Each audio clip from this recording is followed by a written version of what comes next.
Before we even start today's sermon, I would like to ask if you have noticed that the candle we have lit today is of a different color. Have all? How come it's pink? Now, as we step towards the new year, a lot of us would have this resolution to say that, this year I'm going to read the Bible. And as a result, over many, many years, you'll be able to see that, for the first 5 books of the Bible is always very dirty. And subsequently, it became cleaner and cleaner and cleaner. Why? Because a lot of us are unable to live through our resolution. So by the time of Chinese New Year, a lot of us may have already given up reading the Bible. And as such, our Bible is more dirty in front and cleaner behind. The same goes for the church calendar. Now, the church calendar begins 4 weeks before Christmas. And 4 weeks before Christmas, the people will say, okay, we are going to start this year afresh. We are going to fast. We are going to await the arrival of Jesus. So traditionally, as the Christians stepped into the month of December, they started off the church year with a long period of fasting, all the way until Christmas Day, where Jesus is born. Then they begin to celebrate. After all, the absence of Jesus will give us no other reasons to celebrate. Now, because of this fasting season, the candles that is associated with the period of Advent is always purple in color. Purple signifies introspection. Purple signifies fasting. Now the question is this: why is the third candle pink? As you fast for many, many weeks, you become very tired, and the church decided to give the people a breather. Okay, on the 3rd week, they decided to celebrate the theme joy. And traditionally, the bishops would give every parishioner, every worshipper, a pink rose. Okay, so that they can have a breather from fasting. And because of that, church tradition passed down the ages has already been imbued in our liturgical calendar. And the 3rd week, the 3rd candle is pink in color. Okay, so this has nothing to do with my sermon. I just thought that it is interesting for all to know why purple, why pink.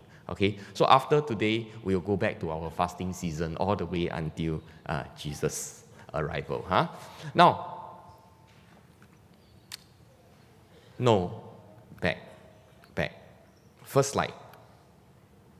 Okay, how many of you have played this game before? This was the game that I played when I was in primary school at my friend's house. Now today, if you notice, the anchor ministry is not here with us because they are all for a youth camp. And this brings the collective age of our congregation much higher. But never mind, whatever I'm talking about today, that segment of people will know. Okay? So, when I was young, I couldn't afford game consoles, and I had to rely on my friends. This also gave me an opportunity not to go home after school. Now that I have become a parent myself, I realize that I sometimes may have overcompensated by buying Xbox, Nintendo Wii, and some legacy Nintendo game emulator at home, so that my kids won't be like me, growing up deprived.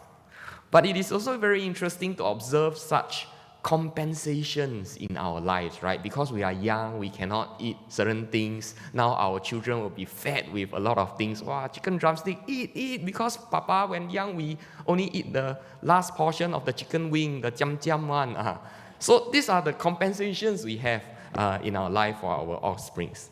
Now back to this game is called Contra. In Contra, there is a cheat code that only the cool kids get. Okay, before entering the game, what you need to do is to press your controller. Okay, up, down, left, right, A, B, start. And you will be in God mode. Okay, what does it mean to be in God mode? Being in God mode means that you cannot die even being shot at. Your life will never decrease. Now, activating God mode made the gameplay less stressful, since nobody will be able to hurt me. Unless you jump into the ditch yourself, then you will die. Okay, but if people shoot at you, you won't die. Now, and also I can do anything I like in the game because I'm invincible, right? However, as much as I became less stressed, God mode actually made the gameplay less fun. After all, what is the point of playing since there's no threat to my survival? I just walk around, shoot me lor, shoot me lor, shoot me lor, shoot me lor, and I walk towards clearing the game. So it actually took away the joy of playing games. Knowing your destiny sometimes or somehow robs you of the excitement of anticipation. This was evident in my Air Force days back more than 15 years ago. Now, back in those days, they have this annual review, right? At the end of the day, at end of the year, you always have this annual review. They call it the CEP. Okay, there's this component known as CEP, current estimated potential. Okay, or we like to call it the career ending path. Okay, it tells you where you will be at the end of your career. So back in those days, they revealed to me that if I faithfully work all the way to my retirement, okay, if I faithfully work all the way to my retirement, I don't do any mistakes, I don't do any stupid things, right? I will be able to promote to one of the pinnacle appointment in the Air Force. After knowing this, okay, somehow it made my gameplay less fun, and I eventually left the service. After all, what is the point of playing since everything is going to be that smooth sailing? Recently, I went over to Bangkok and I went to their military museum, and I saw my aircraft that was donated by Singapore Air Force to the Bangkok Museum. And I spent a lot of time touching the aircraft, opening this compartment, opening that compartment. And my wife was happily at the shelter waiting for me. Let him do whatever he wants. Yeah, so if you already know what is going to happen in future, what is the point of playing since everything is going to be that smooth sailing? Now, human beings have this natural curiosity about the end days. I recall in 1999, there was this mad rush to withdraw money from the banks because as we step towards the year 2000, the millennium bug will hit and your savings will be wiped out as the clock strikes 12. This proved to be much of a smaller magnitude as we step into the new year. But then again, recall during COVID, we also exhibited similar behaviors. During COVID, we also exhibited similar behaviors. Remember the mad rush to go to NTUC to buy toilet papers? Have, right? Now, nothing new. It was also during such periods of stress that people associate with the end days, or COVID, or 耶稣要来了, Jesus is coming already, or anything also Jesus is coming. So there were so many Hollywood blockbusters created that talks about the end of days, and this is one of the favorite ones of mine, okay, because it was acted by the actor whom I would like to emulate physically, Arnold Schwarzenegger. Wow. Even the name sounds very sophisticated, Schwarzenegger. I can't even spell the name. Yeah, so as I was saying, there has always been this fascination with what is going to happen when Jesus comes again. So what would happen if I tell you today that what is going to happen in the future? Will it make it more exciting or less exciting for you? Will you be looking forward to the realization of what is being predicted by me? Or you would lose hope because you already know what is being withheld from normal people? Okay, the people around your house don't know this revelation from me, right? Sometimes it's not supposed to be revealed, the future. In Chinese, there is this phrase called 天机不可泄露. Okay, you go and see the people who foretell your future. They will always tell you 天机不可泄露. I cannot tell you what is withheld by the heavens. I choose to preach today from the book of Zephaniah because a lot of people may not know this book exists. Yes, there is a book called Zephaniah in your Bible, and it is in the Old Testament. Now, if you have your Bibles with you, e-Bible, hard copy Bible, I encourage you to try flipping to this book called Zephaniah, and you'll be surprised that you don't know where Zephaniah is. And today we'll be looking at chapter 3 of this book, specifically from verse 14 onwards. The fonts are small, that's why I need you to open your own Bibles. I'm going to take you through a textual analysis of this psalm to draw out the central idea of what the author wants to bring across. We seldom do textual analysis to our Bible because this way of reading requires some form of knowledge of the original language. But thankfully today, the text in ESV do not require us to understand original language, and we are able to see the message in plain English. Now, Zephaniah chapter 3, verse 14, we read from the verse that there is a threefold command or fourfold command, okay, the ones that are highlighted in red. The readers of this poem were commanded to sing, shout, rejoice, and exult with their hearts. Commanded. Why were they commanded to do so? They were commanded to do so because they were not doing it, right? Remember to wash your hand before you eat. Why did the parents say that to the kids? Because they are not doing it. So in this book, the readers were commanded to sing, shout, rejoice, and exult because they were not doing it. Zephaniah, the book of Zephaniah was written when Judah fell to the Assyrians. And with the rising political threat of the Babylonians, everything was unstable. Political instability, economic instability. With that, God's people, the Israelites, were taken captive and they were deported to other places. And they observed that the temple in Jerusalem, their holiest of the holiest temple, were taken by pagan gods. And it was in this time that the prophet Zephaniah penned down this poem of comfort.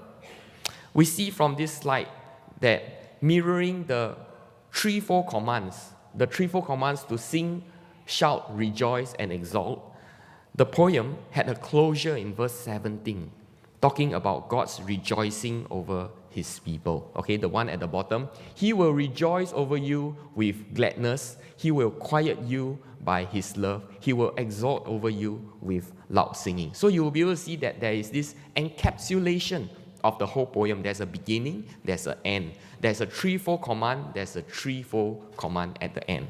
Right? He will rejoice over you with gladness. He will quiet you with his love, and he will exalt over you with loud singing. If you notice, if you read carefully, some will say it is fourfold and fourfold, because at the end, the mighty one who will save is also one of it. Okay, can you see it? The beginning, sing, shout, rejoice, exalt. The mighty one will save, he will rejoice, he will quiet you, he will exalt you. So 4 and 4, opening and the beginning. Now, while the prophet closed with that, what God will do in the future, there is also a 3 or 4-fold statement on what God has already done at the bottom of the blue box. Okay, if you see, there's a blue box and there's a yellow box, right? There is a portion, a 3 or 4-fold statement on what God has already done. The Lord has taken away the judgments against you. He has cleared away your enemies. He is in your midst, and you shall never fear evil. So there is this command. There is this thing that has been realized but not realized yet. And there is this thing that God has already done. Now having observed these 3 or 4-fold structures in this poem, we move deeper to the poem. Now notice I highlighted some words. Some of the words are highlighted in green and some of the words are highlighted in cyan.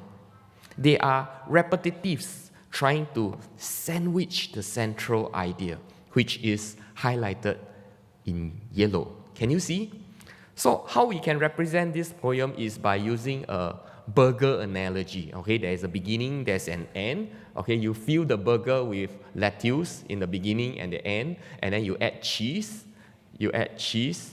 And the central idea, the one that is highlighted in yellow, is the meat, right? Everybody goes, when you eat burger, you go for the meat, right? You don't go for, wow, because the bread is very nice. Or because the lettuce is very fresh. You don't do that. Okay, everybody goes for the meat. And the meat in this case is the one that is highlighted in yellow, which is on that day. On that day. Can you see this thing? This whole structure that is being embedded in Zephaniah. Now we go back to the slide. From the burger analogy, the meat is on that day. On that day, because something has already begun to happen, deliverance is now so certain that Judah can be urged to rejoice at the prospect. There is hope for the future for the people listening to Zephaniah's proclamation. Now we go back to the slide. We go back to the slide and observe the people are living in an already but not yet state. Have you heard of this term, already but not yet?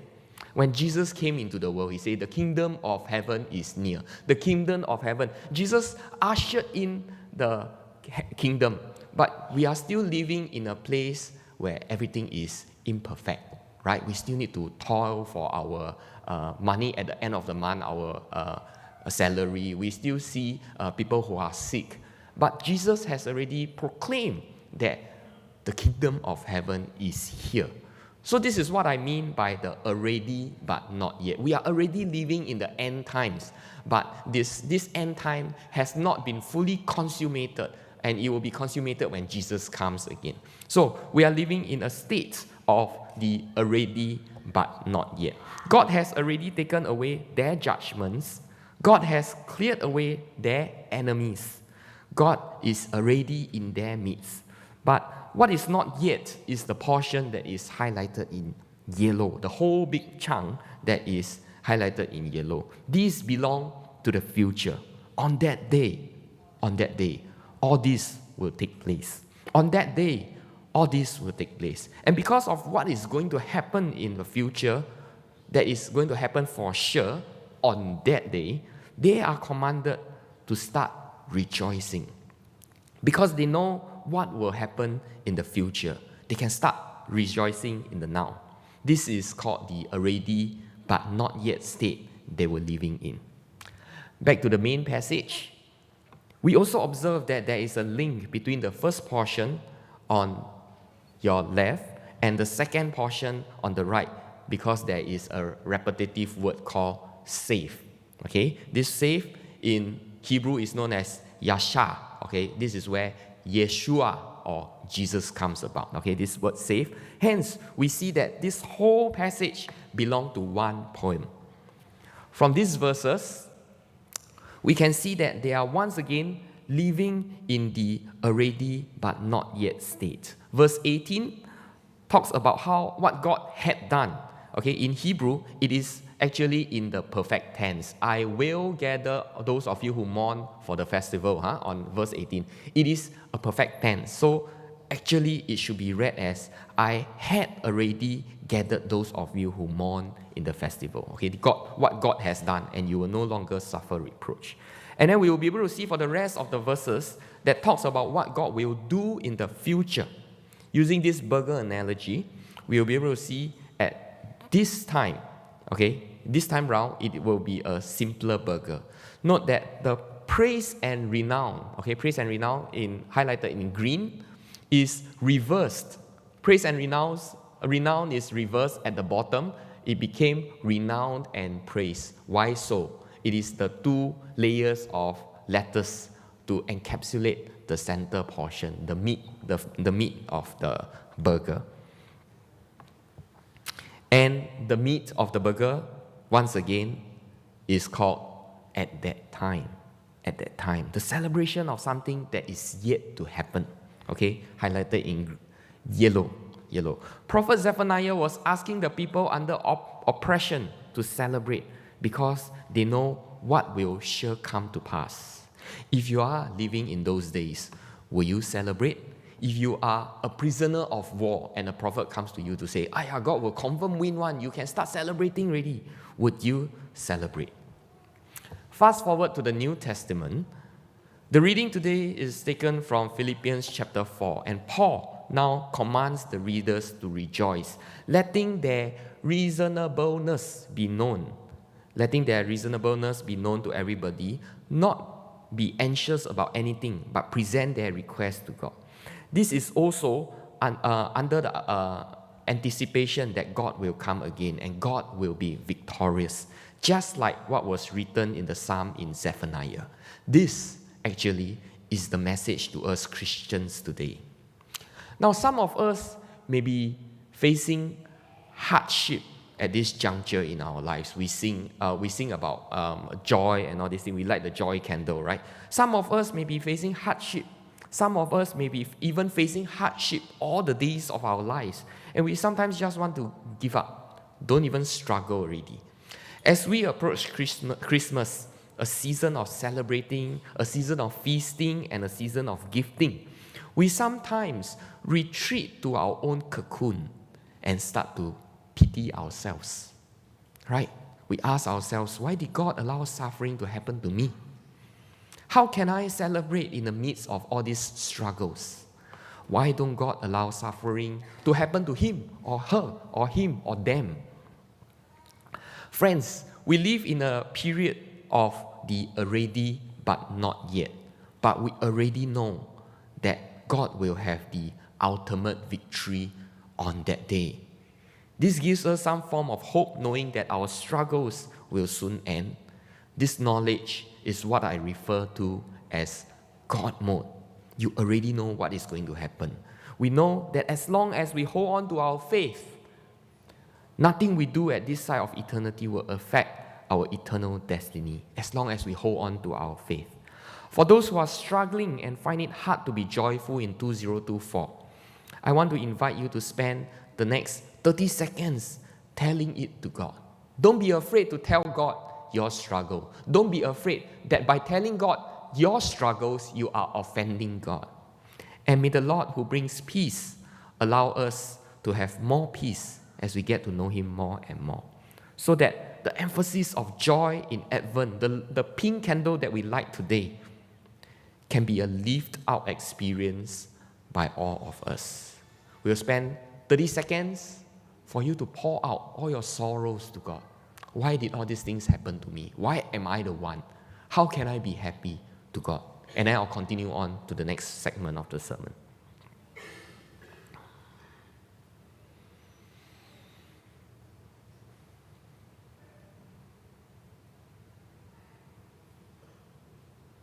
Tell God how you feel.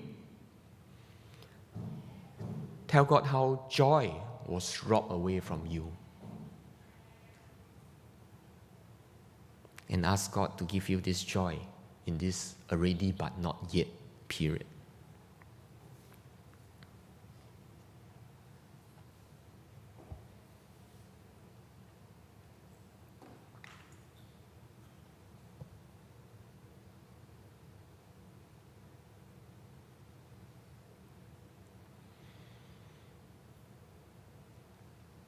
Back to the sermon.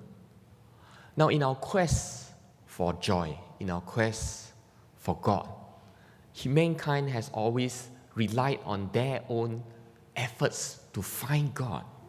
Okay, unless the God from heaven reveals Himself to us, we will always be searching in vain. So as a closure, I would like to sing a song that talks about this theology of how God, how Christ during Christmas revealed Himself to us as through the incarnation. This song makes use of the natural notes in music, do, re, mi, fa, sol, la, ti, do, as a melody so that anybody can sing. But instead of going up, do, re, mi, fa, sol, la, ti, do, it comes down. And how does it sound? Can you all sing for me?